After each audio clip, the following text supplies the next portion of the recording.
Yeah. I was Snapchatting with my friend the other day, and she just sent me a snap of herself just being like, why am I even conscious? I was like, yeah, unconscious is the way to be. I don't know what all this like being awake stuff is for. Cannot recommend it. That's funny.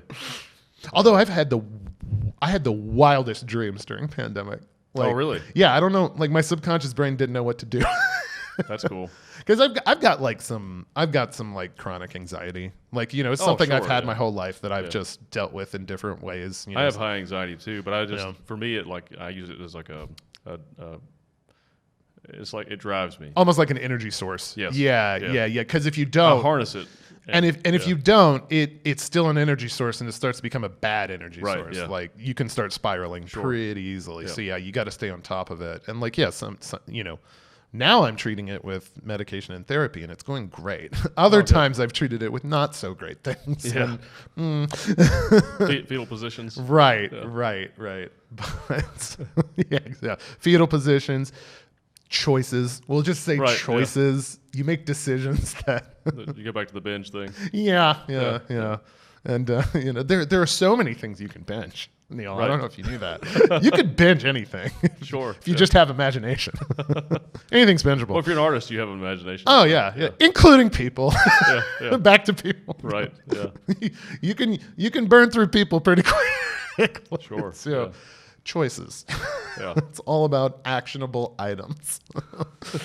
Making sure they're not, you know, so self-destructive. Right, yeah. But so do you have lucid dreams or? You know, I used to. There was a period of my life, and it's wild. Like I can remember a lot of things going on in my life at that time, and you know, one of those things where it's just like it just got stamped into my memory for some reason. I remember it was 2012. I remember I was living in this like 2-story kind of like townhome place, like over in Fisher Park, and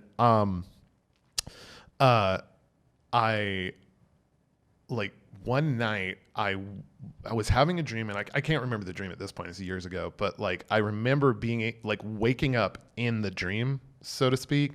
Yeah. And I remember like it felt like I had my conscious mind, all the faculties of my conscious mind, where I could like, you know, make connections and, you know, all the synapses were firing, but I was definitely still asleep and in a dream. And I could recognize that it was a dream. So I was like, this is unfamiliar. I know this is not real. Right. And it only felt like it was for a few minutes. It could have been all night. Who knows? Right. Yeah. Because time gets so screwy in dreamland. But I remember being in control. Yeah. Like I was like, it was almost like a video game where it's like, the me in the dream was like, all right, what do you want me to do? You know, all right, walk over there. All right. You know, like, and I felt like I was almost like puppeteering myself. It's like you're Neo in the Matrix. Honestly, yeah. That's kind of, and there was like a 2 or 3 week period there where like almost every night it would be a different kind of lucid dream, and then it went away. Like weird. And I can't for the life of me think of anything that was going on in my life then that could have, like, there wasn't like a big traumatic event that I was, you know, repressing taking or any something. supplements or anything? No, I was, and in fact, that was a pretty healthy time. Like I was. That may have been it. Yeah, I was pretty trim at that point. I was in a healthy relationship. You know, like I had a good job. Like talking about all those needs. So many of those needs were met. Right. Yeah. And I was like kind of coasting. I was doing all right. You know. For some reason, I've always had lucid dreams since really? I was a kid. Yeah. Wow. Like very vivid, very lucid. Like you said, like you're fully conscious, but you're in a dream. Yeah. And when I was really young, I didn't realize it was in a dream. It just seemed like a different reality almost. But as I got older, I started to realize like, oh, this is a dream. I can actually manipulate it. I can manipulate things. Control it. And it's cool, man. Like it's a really, and I don't do it every night, but I still have lucid dreams pretty often. Yeah. It's fun. Yeah. If someone could extract and harness lucid dreaming, drugs would go away. We wouldn't need them. There's a way. It's a trip. There's a way you can train yourself to do it. Oh yeah. I've seen people talk about it and read some things about it, but I think there's like some meditative ways to meditate yourself to sleep. Right. And then that puts you in that like more liminal space. Right. Where because you were kind of you at the moment you fell unconscious, you were already in like a dream subconscious state. Right. So maybe like you keep the party going. You know. Like, exactly. Know. Although I think most of your lucid dreams happen later in the morning. So like, Interesting. because your REM sleep is Right. is usually, right after you go to sleep. Well, like maybe an hour or so after you go to sleep. For a few hours, and then I think your lucid dreaming would start happening maybe like 3 or 4 in the morning. Interesting. Before, Like once you're already in a deep rhythm. Right. Yeah. You're way down Well, there. you're coming back up, I think. Oh. Maybe. Oh, interesting. Yeah. Oh, so it's like it's like you are almost like being exposed to the physical world again. Right, yeah. Like it's coming back. Yeah.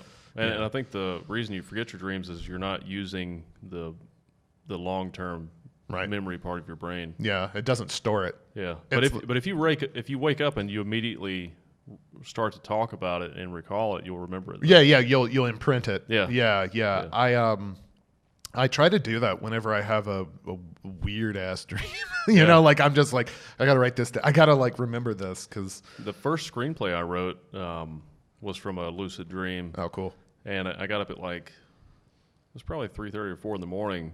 Yeah. And I was like, I've got to write this down. I wrote down like 6 pages of notes. Yeah. And it was, oh man, those are like I love those moments as just as a writer because like inspiration, it does not care what your schedule is. Right. It's gonna hit you when it hits you, and if you don't capitalize on it, it's your gone. fault. Doesn't matter. Yeah. Doesn't matter if you're in the middle of like saving someone's life. And it's just like, I can't really think about that cool screenplay for Nick Cage right now. Right, yeah. like, yes, it would be badass if he stole like the Statue of Liberty, sure, but like, not now. Yeah. And yes, he could do it. Yeah, it's like, Yeah. it's like, sir, his carotid artery is bleeding. Yeah, hold on. I need a co-star. Like it was like, nah.